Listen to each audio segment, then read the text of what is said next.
مثلوا بك يا خالي يا أسد الله وأسد رسوله، ويحهم مما فعلوا. يا أسد المسلمين، يقول رسول الله صلى الله عليه وسلم: لولا أن تحزن صفية وتكون سنة من بعدي لتركته حتى يكون في بطون السباع وحواصل الطير. لن أصاب بمثلك أبدا، ووقفت موقفا أغيظ من هذا.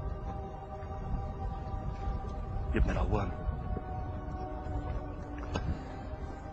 صدق رسول الله حينما قال: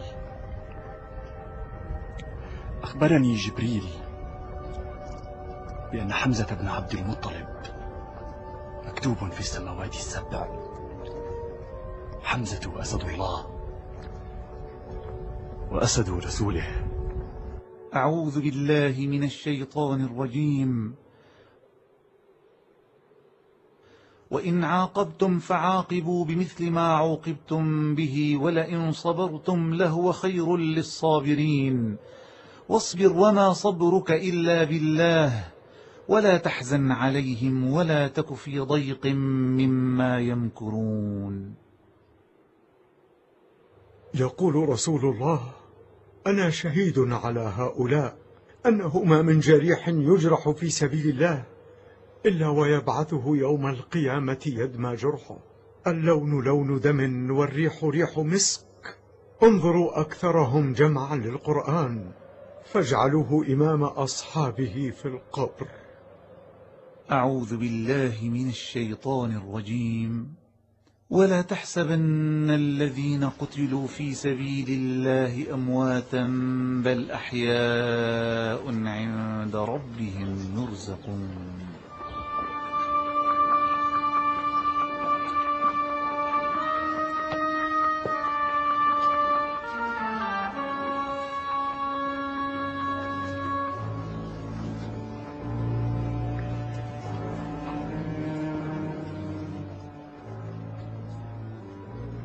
يقول لكم رسول الله صلى الله عليه وسلم: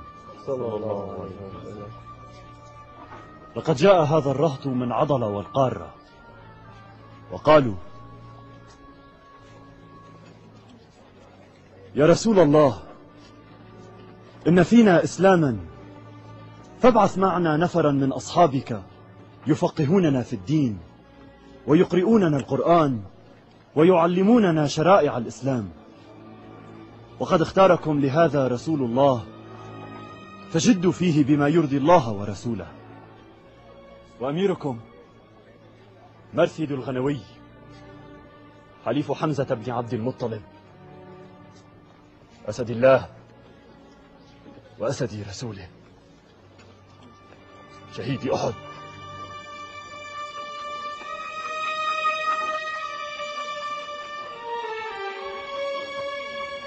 فضوا بأمر رسول الله صلى الله عليه وسلم، يرحمكم الله.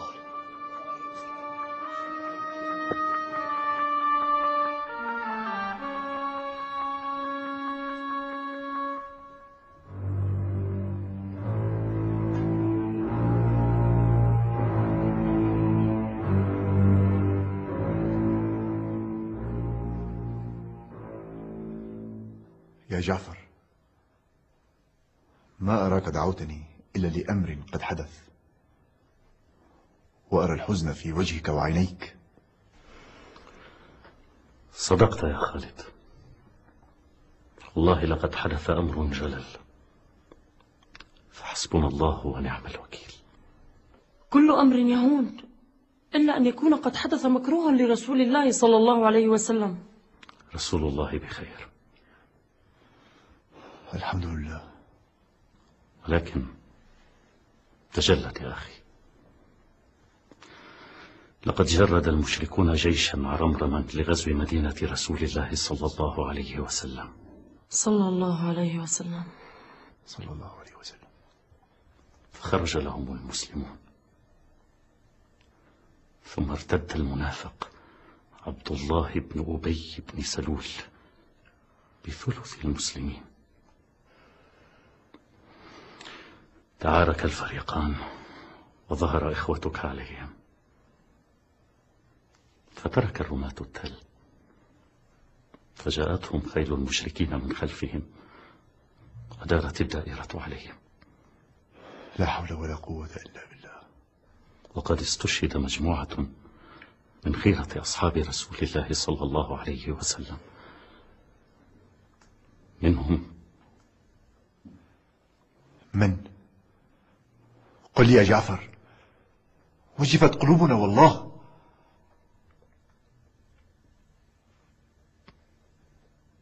عمي حمزة بن عبد المطلب.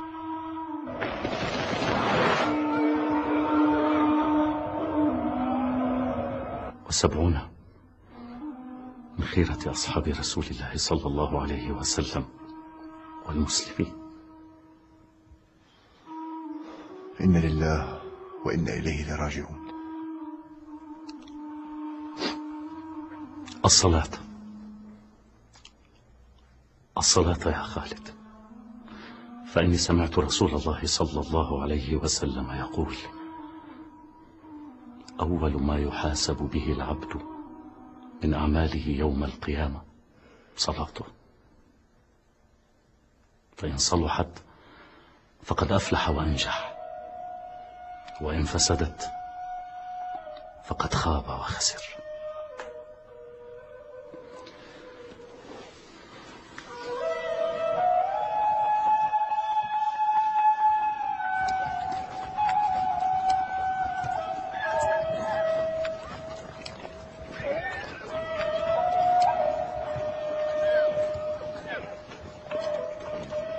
رحمكم الله شهداء ماء الرجيع،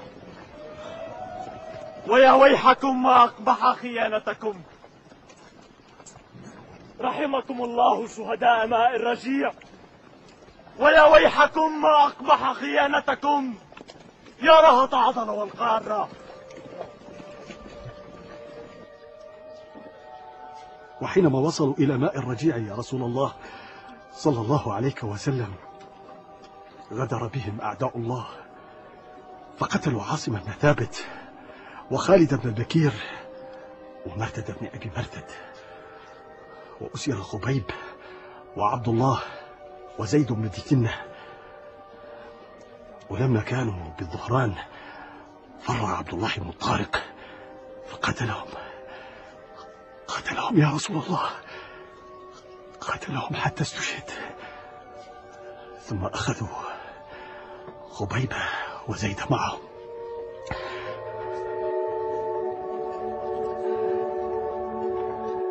وأرسل الله تعالى مطرا غزيرا بعد أن حمت الدبر جسد عاصم بن ثابت ومنعت المشركين من اجتثاث رأسه. وما أن ارتفع الماء إلا وحمل السيل جسده ومضى به بعيدا عن عيون المشركين وأذاهم. رحم الله عاصم بن ثابت شهيدا في الخالدين. يا رسول الله، لقد حفظ الله سبحانه عبده المؤمن عاصم بن ثابت، فقد حمته الدبر نهارا ثم احتمله السيل ليلا فلم يلمسه أحد منهم. رحمكم الله يا شهداء الرجيع. يقول لك رسول الله: بارك الله فيك يا سلمان، ونرجو من الله سبحانه أن يكون قدومك خيرا على الإسلام والمسلمين. رحمكم الله يا شهداء الرجيع. إنا لله وإنا إليه راجعون.